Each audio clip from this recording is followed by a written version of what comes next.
50% of people get divorced, and 30% of those people own property together.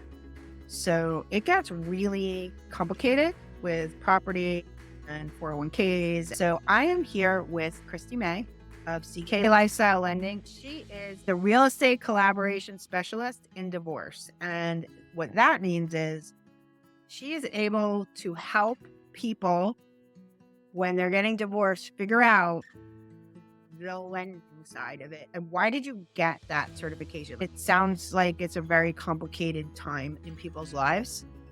Yes. It is definitely not for the faint of heart. It's not for newbies because there's really, you don't get paid any different to do these types of loans. Right. There is a lot more at play when you're really dealing with this. I work directly with the legal and financial team to create a full mortgage package before they even go to their lawyer. I can help sort out the options with the real estate that is mutually owned. I help structure buyout agreements, settlement agreements, child support, alimony. I make sure they can be used for qualifying income. I uncover hidden liens and HELOCs that have been taken out on the property. I really try and get people to understand the full picture of what it can look like and what it might look like, not just now, but in the future. So it's a really interesting field. So a little bit about how I got into that. I went through my own messy divorce, and had I had a real estate collaboration specialist in divorce, I probably would be in a different position in my life right now. I didn't even know it was a thing. And I started working in this industry, having people come to me with after they'd already been to their lawyer and had come up with all these solutions that they thought they had come up with and agreements they had come up with, paid for, that weren't even options, such as buyouts that weren't structured correctly, refinances that were ordered, which nobody bothered to see if anybody qualified for, home equity amounts really off base by what the lawyer says, by what both people in the party said, just helping people uncover a lot. A lot of times I would get people coming to me. One of them is going to stay in the house and they're going to refinance, and the other has already removed themselves from the title of the land, meaning they no longer have ownership, but they're still financially responsible for that land. They've removed themselves from title while their spouse that is going to stay in the home refinances, but they don't qualify for that refinance. There is just a lot of things that can go wrong, a lot of money that can be spent with the lawyer that aren't viable options, and then you have to re-spend money on things that are, and maybe more importantly, a lot of emotional feelings and heartache and anxiety. So to just not be redoing when you thought you'd come to conclusion and they aren't viable solution at all. That's scary, the thought of somebody taking themselves off of the deed without even knowing if anyone could refi. When people get married, they never think they're going to get divorced. 100%. And you never divorce the person you marry. And what I mean by that is when you get married, it's a beautiful thing and you have this wedding and it's everybody's like on the honeymoon and blah, blah, blah. And then kids come, responsibilities come, and life comes. And all of a sudden you're separate from your spouse. There's feelings and emotions. And now you don't want to be together anymore, but you're intertwined, right? Yeah. People get really weird when money's involved, right? Money is one of the number one reasons for divorce. And you got money, kids, and infidelity that are the three number one reasons for divorce.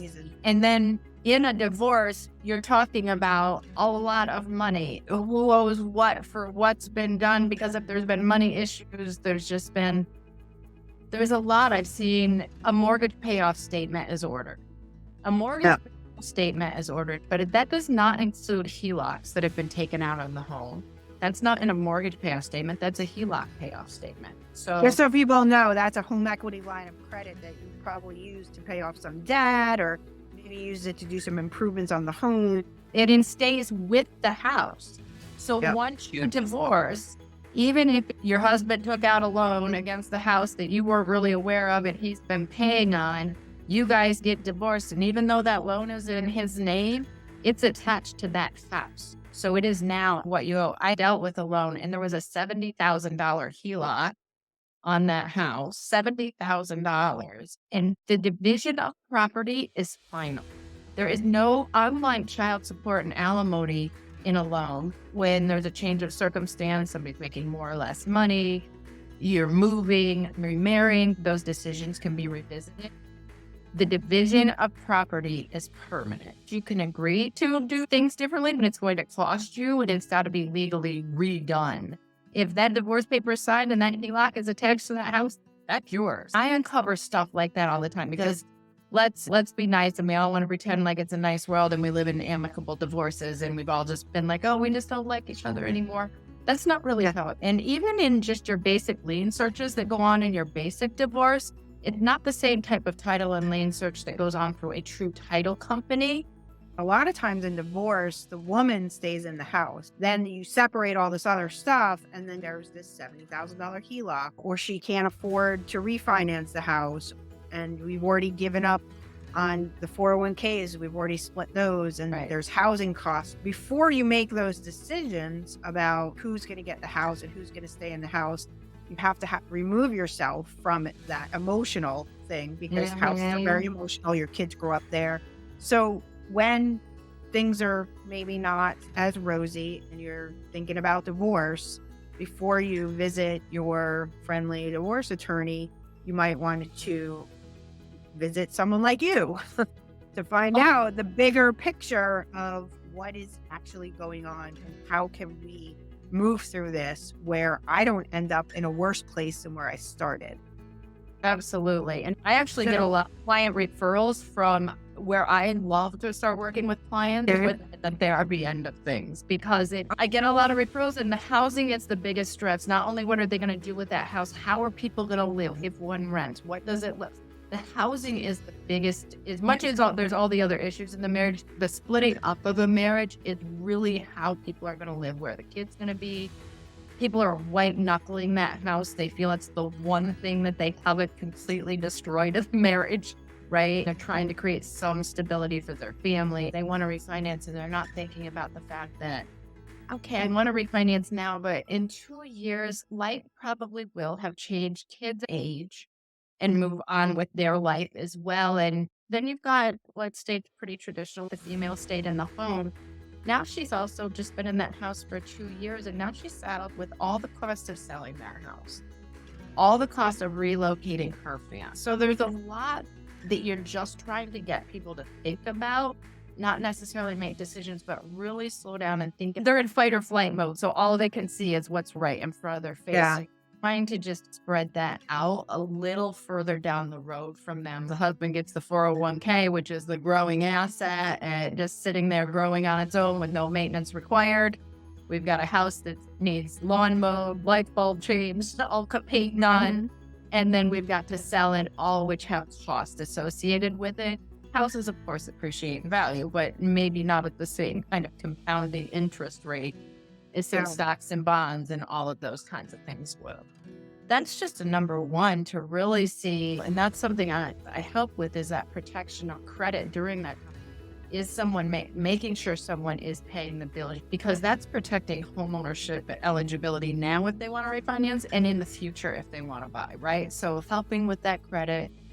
Help with most is really helping people get logical about it and maybe think about selling the house and just splitting everything, renting, letting the dust settle on life, and starting to buy when they understand where their life is. Buying a house, though stressful, should also be an enjoyable experience. A situation I have going on currently, obviously no names. This is a really big one. I don't know how I'm going to help her, but I am helping her by just opening up some doors there. I have a couple who's married, own a few homes, the primary residence, and they're married, and they sell that. She wants to stay in the house. It's going to cost her a lot because I got an interest rate right now of about 3%. It's going to go up to about 7%. In its mortgage, it's about $700 more a month in the mortgage payment. So it's a lot of money a month. Yeah. And it's actually 2 different mortgages, and the other one is also about $700 more for the same house just to refinance into her name. But what we're trying to decide is, does it make sense to refinance or sell? They sell together as a married couple. They can claim $500,000 of capital gains tax in there that they don't have to pay.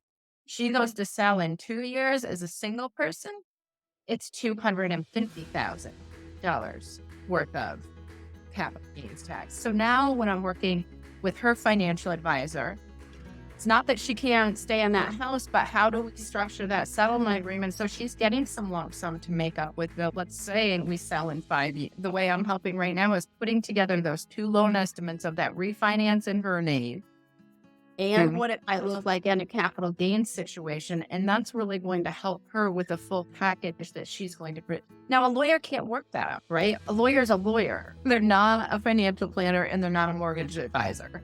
So everyone can stay in their lane. I can help people get in those settlement agreements that are real numbers. And not just the cost of, not just a monthly payment, but the cost of refinancing those houses. So just the full package, people weigh like, oh, my payment only went up $500. Great.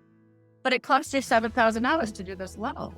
So let's talk about splitting the cost. And there is where I can get in. Didn't even think about the future taxes. When you said that, I was like, yeah, because a lot of people have a lot of equity in their houses right now. So when they sell, because we've had such a rise over the last 6 years in Charlotte. They've been in that house 8 years on the lake.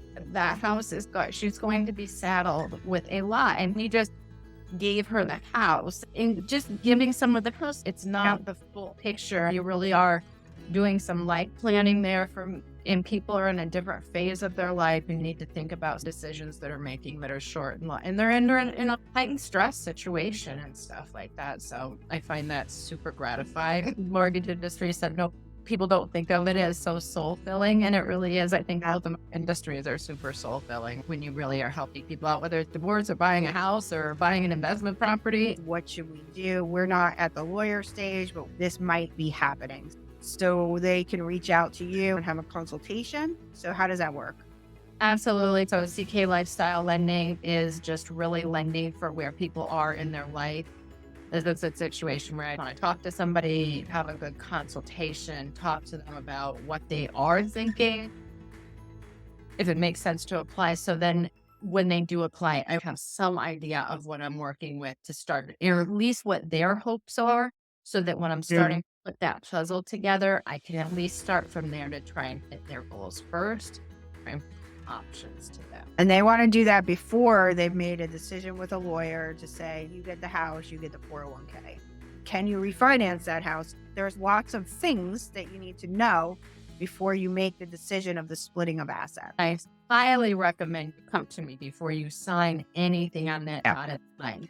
Another, just really quickly too, with the child support and alimony, that's the place where I can get in, really help structure that to be used as qualifying income. They have to have received 6 on-time payments, and it has to continue for 3 years so that it can be used for qualifying income. So there's some things around that to be set up correctly. So really, what you're with a lawyer, that's fine.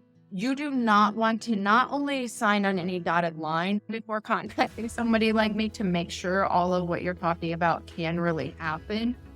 Don't accept any child support or alimony payments until you have a good idea that is the amount you're going to need permanently before you are really clear about what your full cost of life is. The people will separate and they'll start that, and they're locked into that. You've accepted. There's lots of puzzle pieces that you have to put together before you actually sign. And if you're going to buy him out, this is what you're going to need to make per month to get that mortgage. You're going to have to order an appraisal or do a broker price opinion. Or everybody agrees the house was worth this much.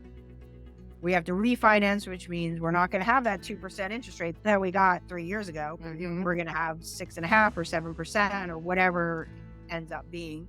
And this is the difference. So when you go to talk about child support and alimony, that stuff has to be part of the discussion. My cost to keep these kids housed has gone up. It's a big puzzle, and there's a lot at stake. And again, people are already going through a lot, and nobody's on their best behavior, right? We're all under stress and not on our best behavior. Just making decisions under duress, even in the best divorcer. Yeah. especially if there's been infidelity. That's the hard part. Infidelity and just secretness when people are taking stuff out and all kinds of that and just it's just nastiness that leaves people feeling right. It's Yeah. not the 1 in 20 where we just love each other and it's not going to be good. That's great. Yay, amen. But that is not your typical situation. Even amongst really good people, stuff just happens. We're all under duress, and there's a moment in life that this too shall. This has been very enlightening, and I really hope nobody ever gets divorced because it doesn't sound like it's fun. Have you been through a divorce? Do you have any comments on any stories that you want to put in the comments? If you will put Christie's information there if you want to call her to talk to her confidentially about house related, mortgage related, and divorce related, go ahead and talk to her. If you need help with figuring out how much your house is worth, you can call me. I can absolutely do that. Divorce is a weird thing. You Yes, never it- divorce it- the person you marry. I love that. You absolutely do not. Decided to get forward. I'll just be with someone as long as I like the person they are. Mahood, broker owner of Sell Your Home Charlotte here in beautiful Charlotte, North Carolina. I help people buy and sell real estate in the Charlotte metro. So if you're looking to buy or sell real estate, give me a call. My name's Christie May, and I'm head of CK Lifestyle Lending. We're a lending team here in Charlotte dedicated to helping really structure loans that meet you where you are in your life and work with your mortgage planning goals. We're mortgage planners as much as we are lenders. So don't forget and subscribe, and we'll see you on the next one. Thanks. Bye.